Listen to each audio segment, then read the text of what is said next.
Oke, assalamualaikum Motivers, apa kabar? Salam sejahtera untuk kita semua. Nah, kali ini Hamri Gusman Official tampil dengan berbeda nih.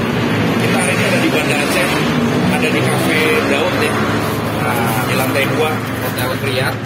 Hari ini kita akan membahas mengenai leadership, communication, dan juga teamwork. Tapi saya nggak sendiri, karena di sini ada orang-orang hebat nih, guru-guru saya.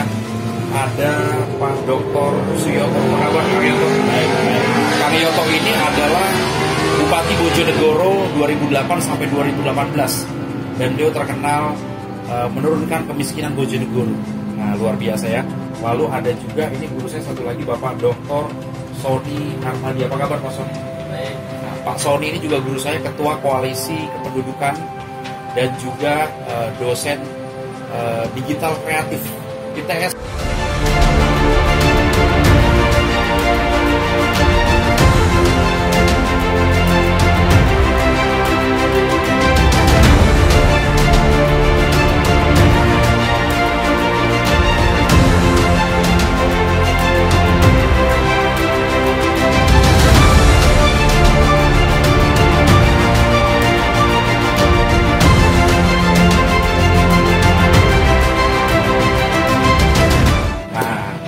Singkat aja dari Kang Yoto dulu. Kang Yoto, kira-kira untuk menciptakan jiwa kepemimpinan dari seseorang yang bukan pemimpin, itu caranya bagaimana? Sebenarnya di Indonesia ini untuk melahirkan pemimpin itu tidak sulit. Kenapa? Karena masalahnya banyak. Masalah banyak ya bisa jadi pemimpin. Terus, masalah itu adalah peluang melahirkan pemimpin. Keterbatasan itu peluang melahirkan pemimpin. Kita ini kan banyak masalah, banyak terbatas. Banyak orang juga yang berbeda-beda pendapat, itu juga peluang melahirkan pemimpin. Jadi kita ini sebenarnya selalu muncul peluang melahirkan. Jadi tidak sulit. Nah, yang diperlukan kemudian adalah bagaimana mengajari, istilah saya itu vertikal dan horizontal. Apa itu? Vertikal itu adalah orang kemudian dia paham dengan apa masalah bersama, dia punya visi, punya strategi alias cara mencapai ke sana. Nah, ini kan semua adalah cara berpikir vertikal dulu. Nah, horizontalnya itu adalah bagaimana mencoba mengajak semua pihak, mempengaruhi semua pihak untuk mengerjakan apa yang menjadi jalan bersama-sama tadi. Wah, luar biasa.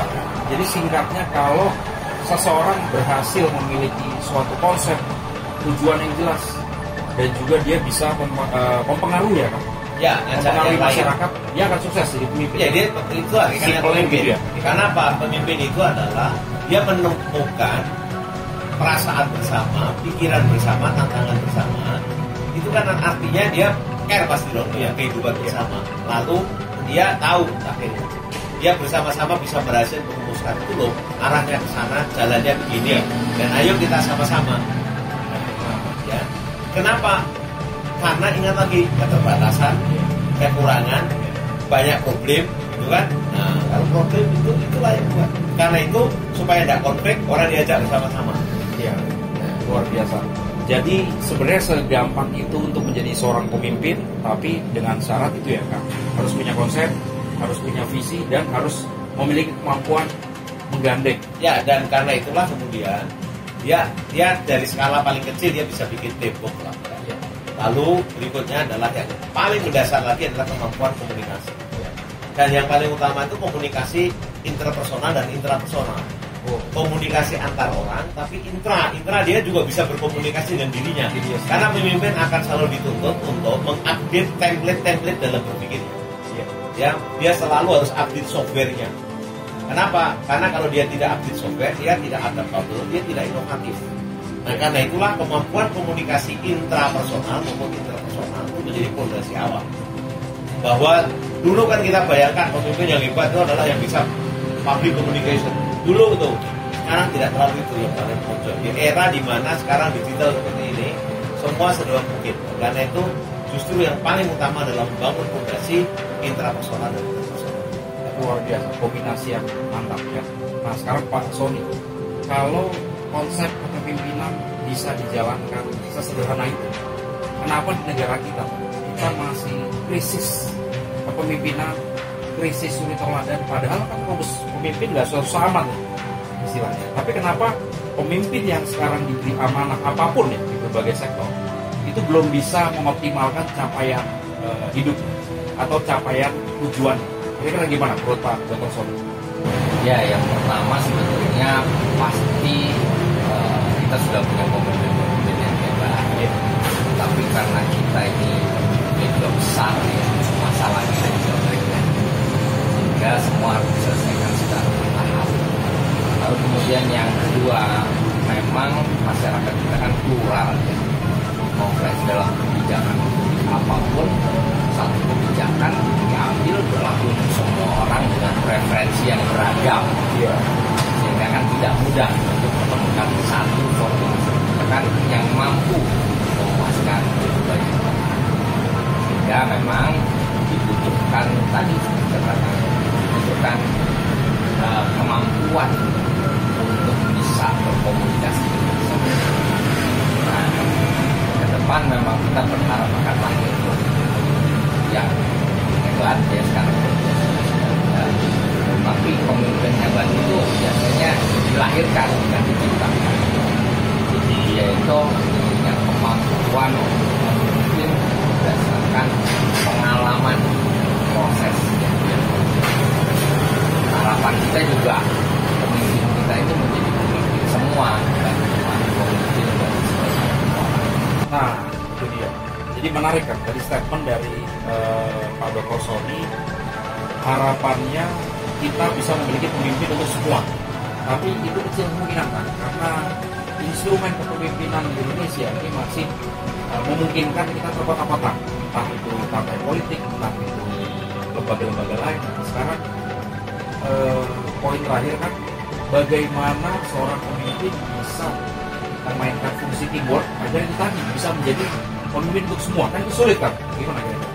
Kan pemimpin yang bahaya itu kalau dia terjebak pada simbolik, sesuatu yang kelihatan, kulit, warna kulit, suku, agama itu ya, sesuatu yang kelihatan. Partai politik pun itu bisa kelihatan. Dan seorang pemimpin yang hebat itu dia adalah mampu mentransendenkan, artinya keluar dari jebakan-jebakan itu semua. Dan itulah sebabnya mengapa tadi saya sebut pemimpin itu tidak hanya perlu intrapersonal, tapi juga intrapersonal. Dia mampu melihat ke dalam. Itu artinya dia bisa berefleksi, bisa introspeksi, itu lengkap. Dia bisa berpikir kritis, ya. Dia lengkap punya kemampuan ke dalam. Karena itu yang membuat dia mampu melampaui semua bentuk identitas tadi.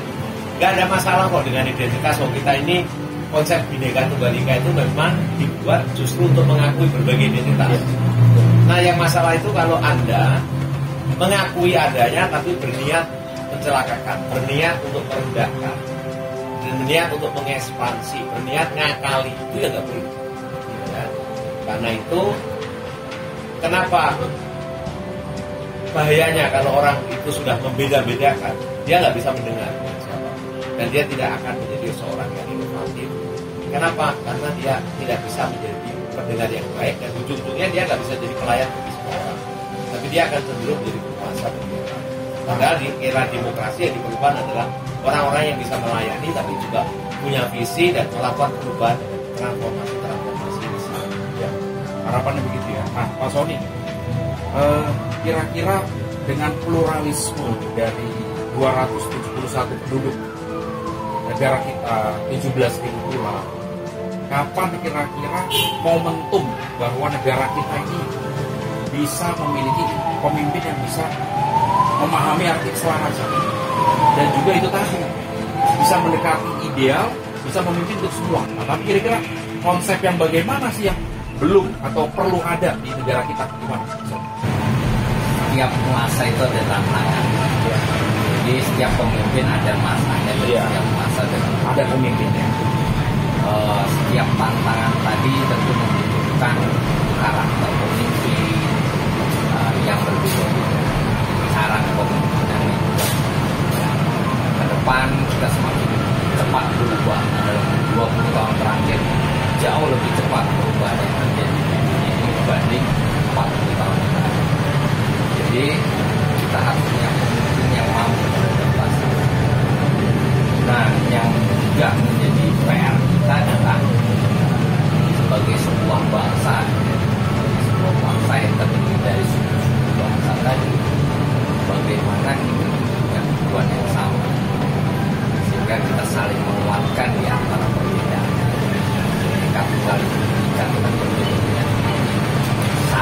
dua.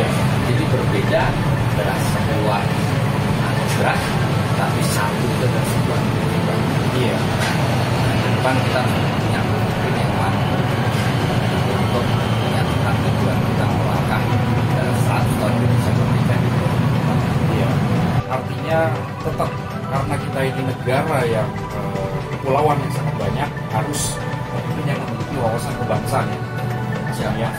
Nah, ini kebetulan Pak Sony sama Kang Yoto ini juga ngajar di Lemhanas juga, jadi sama dengan saya. Artinya memang wawasan kebangsaan salah satu solusi bagi bangsa ini. Nah, terakhir mohon izin Pak Dr. Yoto sama Pak Dr. Sony, singkat aja untuk generasi muda, bagaimana tantangan bagi generasi muda untuk bisa sukses di bidang masing-masing, mengingat sekarang ini persaingan semakin ketat, tapi peluang selalu ada, kata Kang Yoto. Nah, singkatnya bagaimana? Generasi muda ini kan pengennya bisa hidupnya enak, bisa menjadi pemimpin, tapi mungkin usahanya beda lah dibanding zaman dulu Kang Yoto sama Pak Sony. Saat masih muda tantangan. Nah, ini kira-kira gimana? Saya ingin kutip kata-kata bijaknya dari seorang novelis Inggris, Robert Louis Stevenson. Everyone lives by selling something. Seorang itu hidup dengan cara menjual sesuatu. Dan artinya apa? Kalau kita mau menjual sesuatu, berarti kita paham apa yang dibutuhkan bisa. Dan karena itulah yang paling kecil skala apapun kita paham. Dan karena itulah kemudian kita harus mencoba menawarkan. Nah, kalau kita paham dengan apa yang dibutuhkan, maka orang akan berusaha memproduksi sesuatu, ya, menjadi pragmatis untuk menghasilkan sesuatu. Dari saat sesuatu itulah kita akan mendapatkan feedback, apresiasi dari kehidupan. Dan itulah yang orang membuat dia bisa. Wah, dahsyat. Dahsyat sekali ya, Motivers.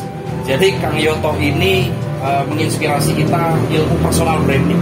Setiap orang harus mampu menjual dirinya, harus punya konsep diri, dan harus tahu produk apa yang dia bisa berkontribusikan ke kehidupan sesuai dengan kemampuan dia ya, sesuai dengan passion dia.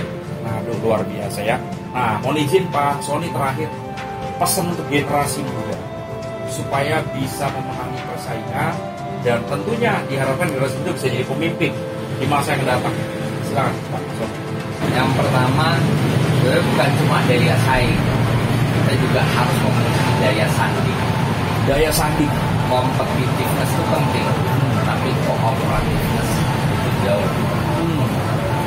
Yang kedua,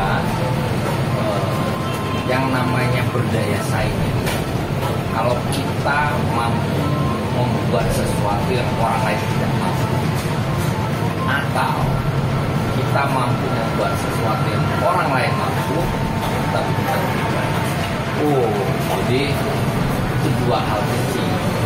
Yang ketiga, ada satu buku yang sangat bagus menurut saya, judulnya No Ordinary Disruption. Dalam beberapa tahun terakhir, cara kita hidup, cara kita kerja, cara kita belajar, cara kita berproduksi, cara kita memasarkan, mendistribusikan sesuatu berubah dengan drastis. Perubahan itulah yang disebut sebagai disrupsi. Penyebab disrupsi adalah teknologi, lalu kemudian globalisasi, urbanisasi, dan perubahan struktur. Kalau kita mau maju dari saing, ya kita jangan ketinggalan terhadap penyebab disrupsi tadi, dan semua bisa beradaptasi, bahkan berkembang sangat cepat sesuai dengan. Waduh, mantap sekali. Baik, terima kasih Kang Yoto dan juga Pak Sony. Motivers, hari ini walaupun singkat, daging semua ya ilmunya ya. Jadi melalui para pakar yang sudah mengisi diskusi kita malam ini, kita belajar bagaimana kita memiliki value, memiliki kemampuan menjual diri. Setiap orang menjual diri. Tinggal bagaimana Anda memetakan potensi Anda dan bisa mendeliver ke masyarakat. Lalu tadi menurut Pak Sony, kita juga harus bisa menguasai teknologi. Artinya kita tidak tertindas oleh disruption perubahan yang ada. Karena cara selalu berubah ya Pak Sony. Kita harus belajar, kita harus investasi leher ke atas. Jangan cepat puas terhadap apa yang sudah kita kuasai. Jangan lupa subscribe, like, komen Hamri Gusman Official. Sampai bertemu lagi. Wassalamualaikum warahmatullahi wabarakatuh. Salam sejahtera untuk kita semua. Terima kasih.